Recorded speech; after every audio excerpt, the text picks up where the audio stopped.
Assalamualaikum warahmatullahi wabarakatuh. Apa kabar anak-anak? Bagaimana kabarnya hari ini? Semoga kalian semua dalam keadaan sehat walafiat ya. Hari ini kita akan belajar Al-Quran Hadis, materinya tentang surat Al-Asr dan surat Al-Quraisy. Yang pertama, surah Al-Asr.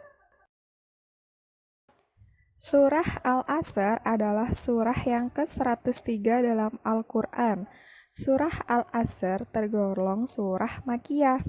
Arti kata Al-Asr adalah waktu atau masa.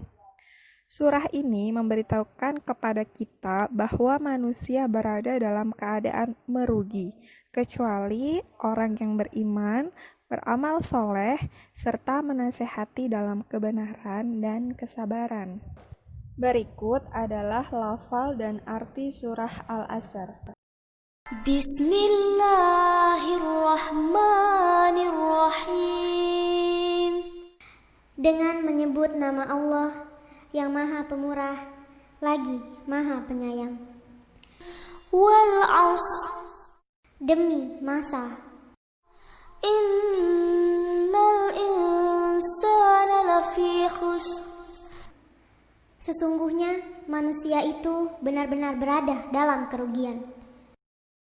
Illalladzina amanu wa 'amilus shalihat, kecuali orang-orang yang beriman dan mengerjakan amal soleh. Wa tawassaw bil haqq wa tawassaw bis sabr, dan nasihat menasehati supaya menaati kebenaran, dan nasihat menasehati supaya menetapi kesabaran. Tafsir surat Al-Asr. Pada ayat pertama terdapat kata Al-Asr yang artinya masa atau waktu asar. Allah Subhanahu wa Ta'ala bersumpah dengan masa yang mencakup waktu pagi sampai malam. Waktu antara pagi dan malam, manusia banyak melakukan perbuatan. Pada ayat kedua, Allah menyatakan bahwa manusia banyak yang merugi. Hal tersebut dikarenakan manusia tidak dapat memanfaatkan waktu di dunia dengan sebaik-baiknya sesuai petunjuk Islam. Pada ayat ketiga, dijelaskan bahwa ada 3 syarat agar manusia tidak termasuk yang merugi, yaitu orang yang beriman, beramal soleh, serta saling menasehati dalam kebenaran dan kesabaran. Kandungan surah Al-Asr. Islam menganjurkan manusia memanfaatkan waktu dengan sebaik-baiknya agar tidak termasuk yang merugi. Allah memerintahkan manusia untuk melaksanakan 3 hal, yaitu beriman, beramal soleh, serta menasehati untuk kebenaran dan kesabaran. Beriman berarti ibadah yang berhubungan dengan Allah atau disebut hablum minallah. Sedangkan beramal soleh serta menasehati dalam kebenaran dan kesabaran berarti muamalah yang berhubungan dengan manusia atau disebut hablum minannas. Yang kedua, surah Al-Quraisy. Surah Quraisy adalah surah ke-106. Surah ini tergolong surah Makkiyah. Quraisy adalah nama suku di Arab yang mendapat kepercayaan untuk menjaga Ka'bah. Berikut adalah lafal dan arti surah Al-Quraisy. Bismillahirrahmanirrahim. Dengan menyebut nama Allah yang Maha Pemurah lagi Maha Penyayang. Li'ilafi Quraisy, karena kebiasaan orang-orang Quraisy. Ilafihim rihlatash shita'i was-shayf, yaitu kebiasaan mereka berpergian pada musim dingin dan musim panas.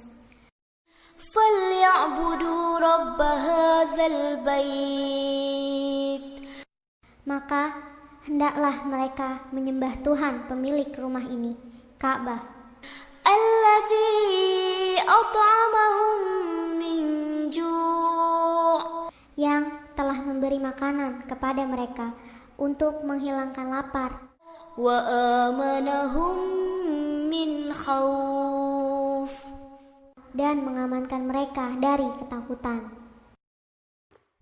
Tafsir Surah Al-Quraisy. Pada ayat pertama, Allah menyebutkan kebiasaan orang-orang Quraisy.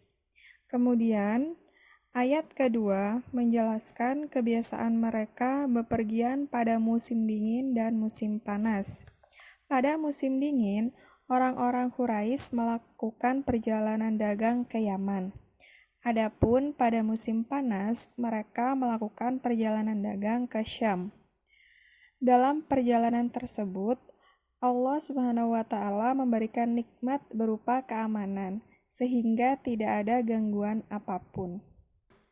Pada ayat ketiga, Allah memberikan petunjuk bagaimana cara mensyukuri nikmat yang telah diberikan kepada mereka, yaitu beribadah kepadanya dan mengesahkannya.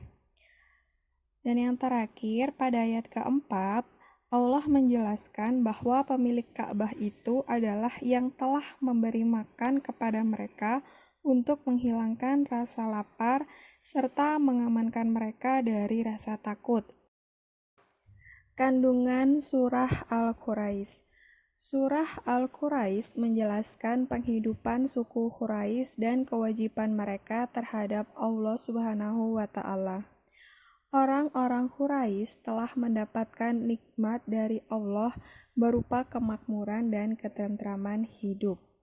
Dengan demikian, orang-orang Quraisy diperintahkan hanya menyembah Allah dan tidak menyekutukannya.